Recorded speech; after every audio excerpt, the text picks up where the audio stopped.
naon nu dilakonan ku Dedi Mulyadi tiba heula tepi kayeuna tepi heula hayang gunung rentu hayang sawah ngampar hayang laut ngaguru sabab kamakmuran rakyat didinya aya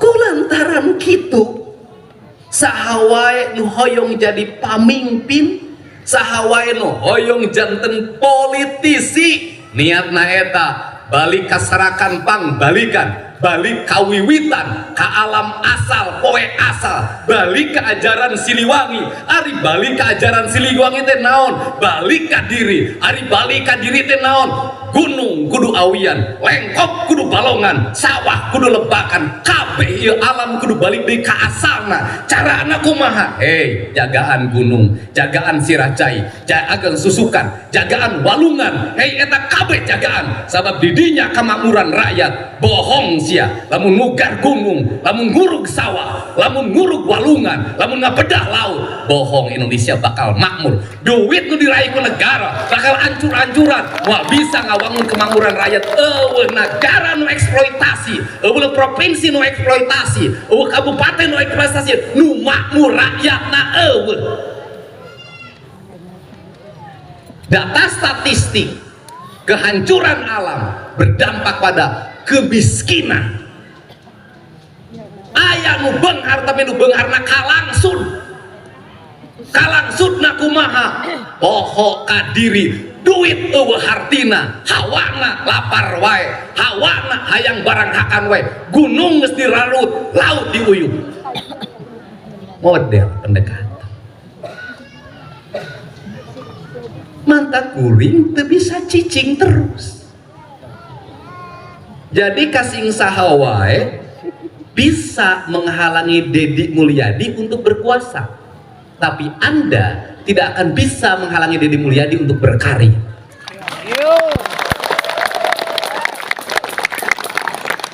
tidak akan bisa tapi orang bisa berkuasa belum tentu bisa berkarya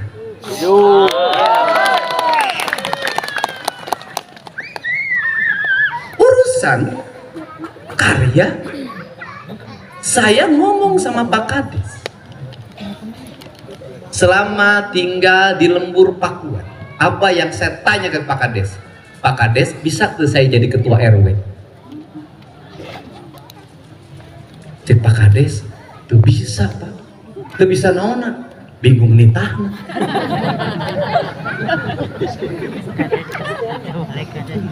kenapa saya menawarkan menjadi ketua RW karena saya ingin berkarya saya ingin gerakin RT agar setiap RT tertata sampahnya, tertata lingkungannya, tertata rumah rakyatnya. Saya ingin gerakin seluruh masyarakat. Saya ingin kampung ini menjadi kampung tauladan, kampung percontohan, bukan menang lomba.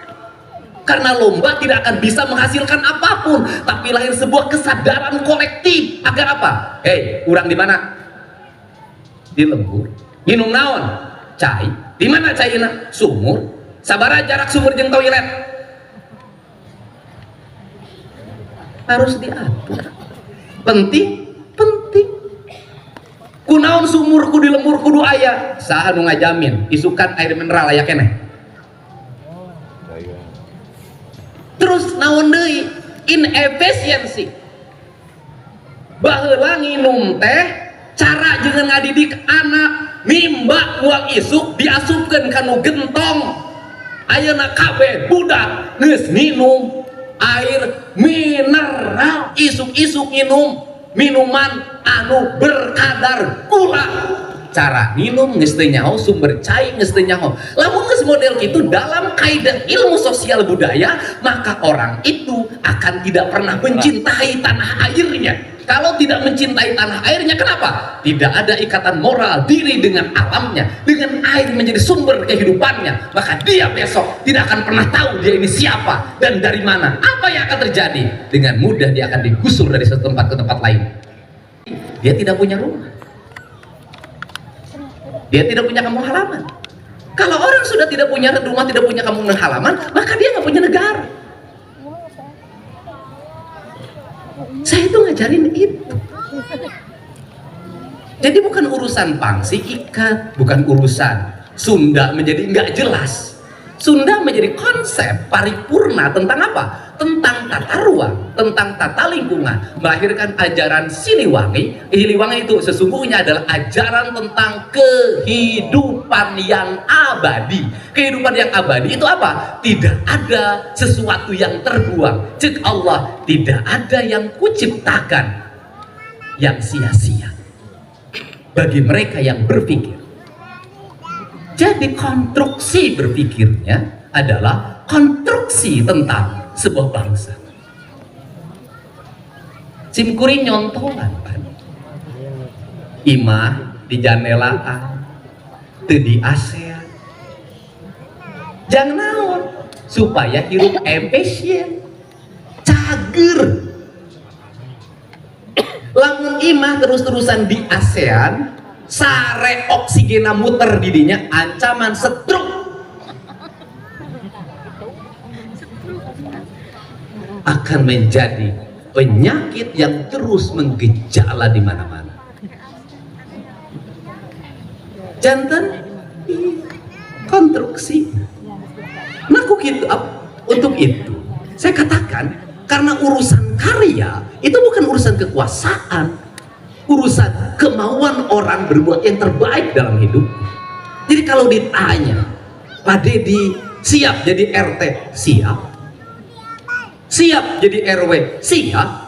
Siap jadi kepala dusun? Siap. Siap jadi camat? Tidak mungkin. Siap jadi bupati 2 periode? Pugu Berhasil? Dulu we usia. Ya kan? Dulu we usia. Puncak kepemimpinan saya apa? Taman Sri Baduga Maharaja. Konsepsi dan konstruksinya, berpikirnya apa?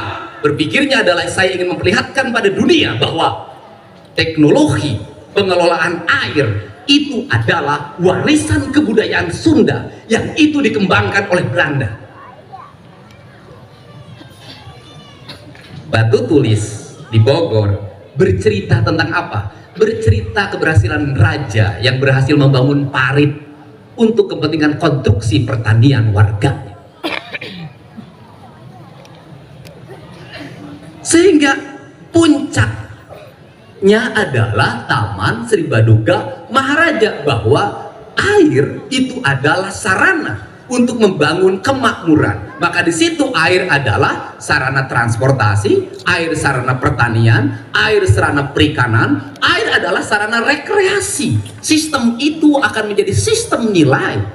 Jadi kalau Ibu Erlita nanti memimpin Subang, maka air digunakan menjadi konstruksi bagi kemakmuran rakyatnya. Jangan lagi ada orang yang membuang limbah ke sungai, dan jangan lagi limbah rumah tangga masuk ke sungai. Kenapa? Kita hidup dari air dan kita dimuliakan oleh air. Dalam kaidah Islam, air itu adalah sarana untuk suci dan mensucikan.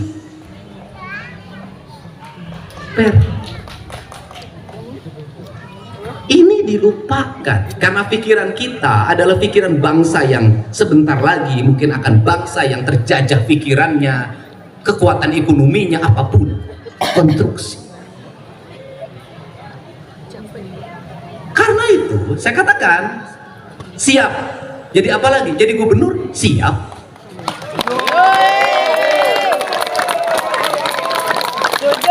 Apakah Deddy Mulyadi sudah jadi gubernur? Sudah. Gubernur apa? Gubernur kultural, gubernur budaya, gubernur rakyat. Buktinya naon darah tangka dia pinu. Buktinya naon? Urusan tutulung te pandang kudu di Purwakarta, teu ngitung dapil aing mah. Teu kudu di Karawang, teu kudu di Bekasi, ka Bogor tepi, ka Ciamis tepi.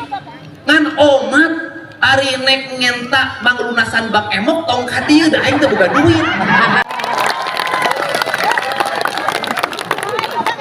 Jadi apa yang bisa Dedi bantu? Yang bisa Dedi bantu itu adalah saya berjalan menemukan sesuatu itu kemudian saya selesaikan. Tapi kalau saya nongkrong di sini, orang datang ke sini pengen lunas Bank BRI, Bank Jabar, Bank Emok, aing mah teu boga APBD. Betul kan? Gak bisa saya bisa melakukan itu atuh bea kudu aing dijual. Itu jangan salah tafsir. Dedi Mulyadi dermawan sugan we cenah ieu urut renten 40 juta dibayar, ya gak bisa. Saya gak bisa melayani itu. Yang saya layani apa? Yang saya layani adalah yang kata hati saya harus dilayani. Kata hati saya harus. Maka kalau bicara dari mana belajar? Belajarlah dari hal kecil. Tadi enjing, saya tadi pagi saya pergi menjemput Nihiang di gerbang Jatiluhur. Nihiang itu, ini cerita Nihiang. Selain nanti ada cerita Ula, Atira, dua-duanya anak ayah. Cerita apa Nihiang? Itu cerita rasa, cerita cinta. Jadi kalau di tanah cinta, siapakah wanita yang dicintai oleh Dedi Mulyadi? Ada dua orang. Satu Umi Karsiti, dua Hyang Ayu. Itulah wanita yang dicintai. Yang lain belum ada yang masuk ke hati saya. Kenapa? Karena urusan rasa. Urusan rasa itu bukan urusan yang tiba-tiba. Kenapa? Dia butuh pengorbanan. Dia butuh nilai yang harus saya pelajari. Kenapa dua orang itu saya anggap orang yang paling saya cintai? Karena dua-duanya satu. Bagi saya, Nihiang Ayu dan Mi Karsiti adalah satu kesatuan.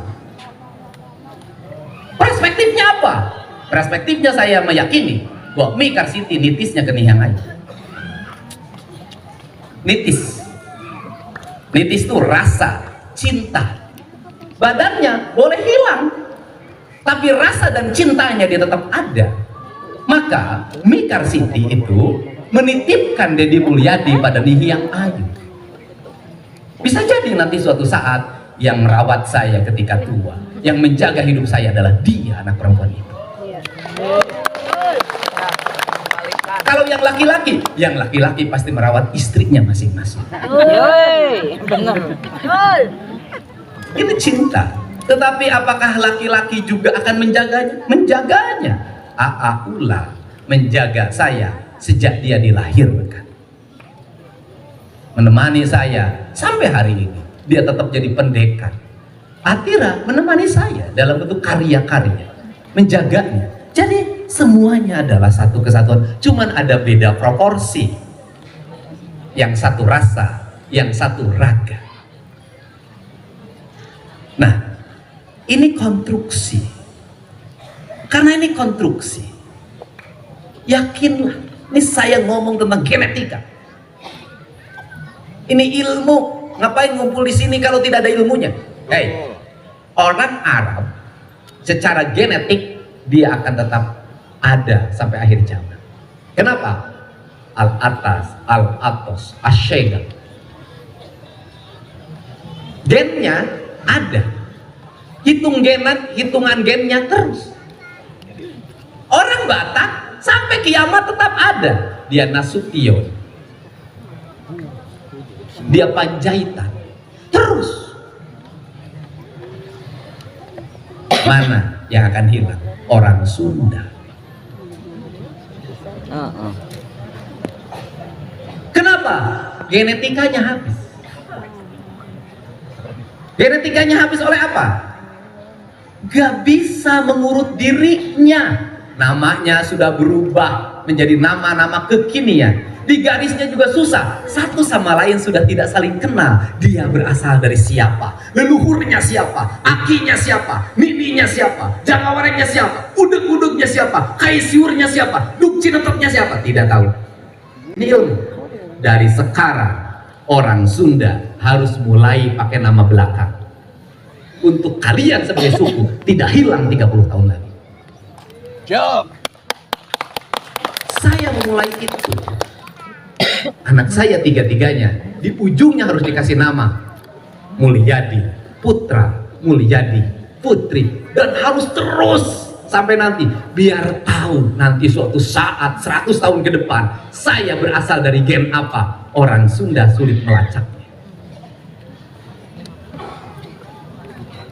Ini penting. Kita lupa orang Batak sudah bisa membaca zaman. Siapa yang secara gen tetap ada? Orang Sunda kelas menengah yang ningrat, Kusuma Brata, Nata Negara, Aing Malay Nata Negara, Nata Kampung. Ya kan? Dari Nata. Kalau kampung sudah ditata maka negara terjaga. Kalau kampung dirusak maka negara akan hancur. Ini penting, berulang-ulang, ini pengetahuan, ini penting. Saya ngingetin pada semua. Di mana dulu genetika orang Sunda dikumpulkan? Pada tradisi. Di mana tradisinya? Hajatan, silaturahmi, nu jauh dideketkan, dikumpulkan, hajat ngariung kebudayaannya, ngobrol, panca kaki, nanya, kumaha, dulur, baraya, ngumpul kabeh. Di mana rusak tradisi hajat? Dirubahlah tradisinya menjadi uang yang datang, gaya prasmanan, silaturahmi, datang mikeun amplop baralik deui. Emang. Mun untung mending anger sia rugi. Ini penting dikumpuli. Di mana lagi tradisi itu ada? Lebaran, ziarah ke kuburan. Itu bagian mengikat genetik. Tapi lamun dua-dua nangis eueuh beak, nggak ada Pak. Paremen obor. Karena paremen obor sulit mengidentifikasi politik. Orang lain kalau mau maju politik kumpulin Nasution, kumpul orang Sunda, aya amplopna teh. Arti teh. Baliknya di ongkosan tuh. Dan saya katakan, selama saya menjabat menjadi anggota DPR selama 3 tahun, wakil bupati 1 tahun, bupati 2 periode, saya menikmati hidup. Keikhlasan adalah hari ini, di mana orang datang bukan karena ikatan jabatan, karena ikatan rasa dan cinta. Bukan karena ikatan struktural partai, tidak, karena ini. Dan kita harus disatukan lewat ini, lewat kekuatan fisik kita. Satu rasa, satu jiwa. Belum satu cinta. Nah, ini. Untuk itu ya, siapapun orang yang memiliki ikatan ideologis dengan Deddy Mulyadi, saya pesen yang mau jadi pemimpin daerah, kabupaten, kota, pesen saya itu. Kamu Om Jen, pesen saya itu. Bu Erlita, pesen saya itu. Bu Eis, pesen saya itu. Jagalah alam Sundamu sebagaimana engkau menjaga kehormatan dirimu.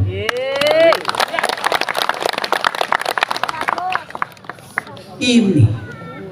Untuk itu saya berucap terima kasih pada semua yang datang ke sini. Ada yang jalan dari Jawa Timur 5 hari nginep di sini. Ada yang tadi malam dari Tangerang naik motor nganterin kue 6 jam perjalanan. Mungkin ada banyak lagi yang datang, yang hadir di sini, nggak bisa saya sebutkan satu-satu.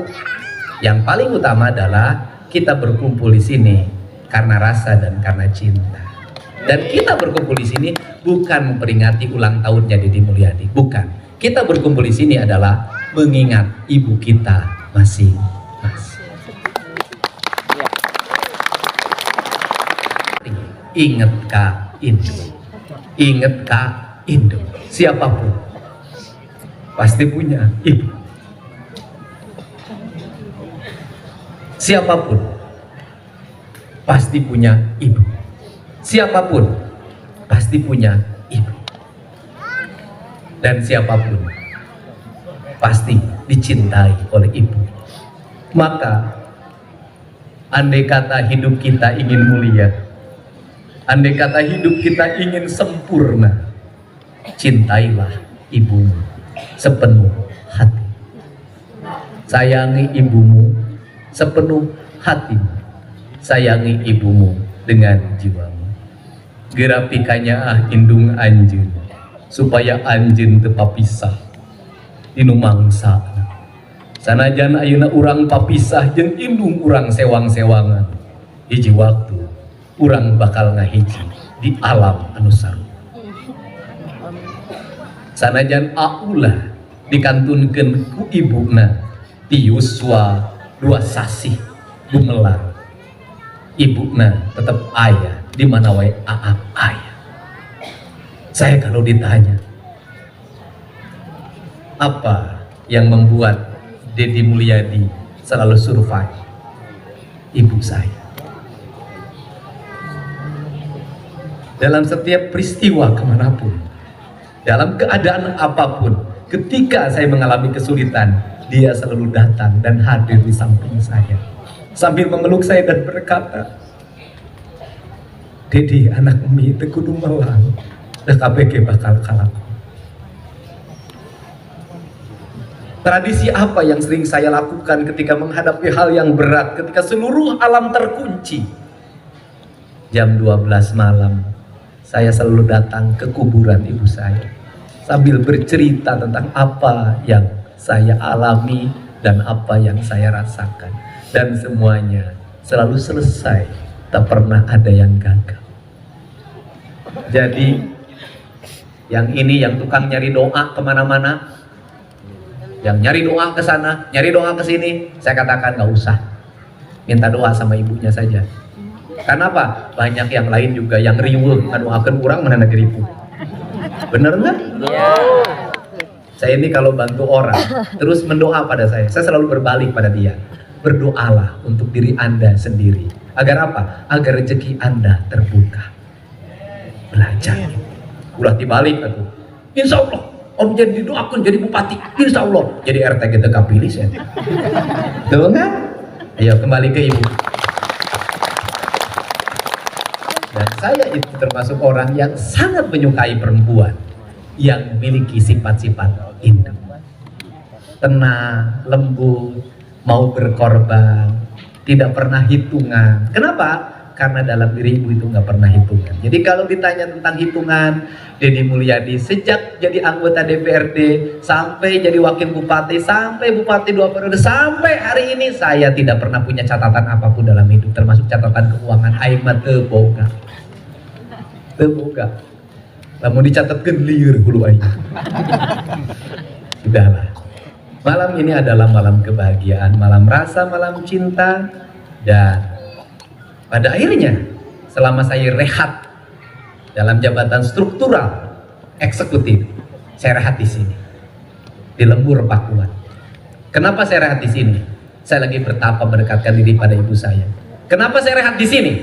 Saya ingin membuktikan pada seluruh warga kampung ini tertata berkat Mekarsiti, dan ini ada monumen Mekarsiti. Keberadaannya tetap ada dan dirasakan menjadi siklus ekonomi bagi lingkungannya. Kebersihannya, karena ibu saya tukang bebersih luar biasa, dan ini adalah sesuatu yang luar. Dulu saya punya kakak saya Waade yang setiap hari suka diledek orang karena setiap hari selalu mengutin sampah saja kerjanya, sehingga sering diledek, dianggap orang yang stres. Sekarang saya meneruskan kebiasaan itu sampai hari ini. Dede dimanapun pasti memungut sampah ketika terlihat, memasukkannya ke saku atau simpan ke tempat sampah. Saya ingin bersih itu adalah refleksi dari diri yang indah, karena Allah itu maha indah. Semangat, ayo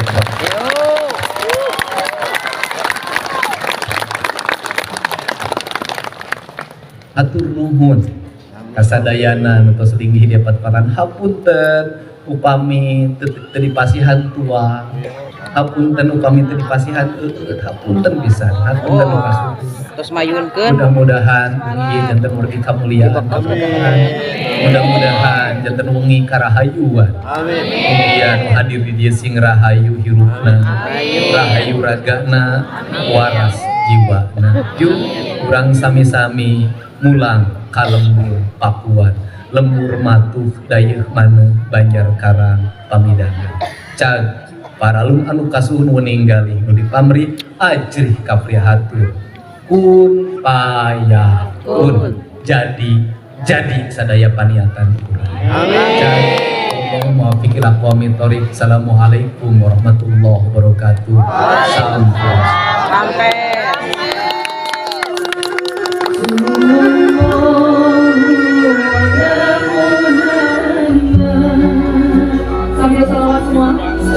Sallallahu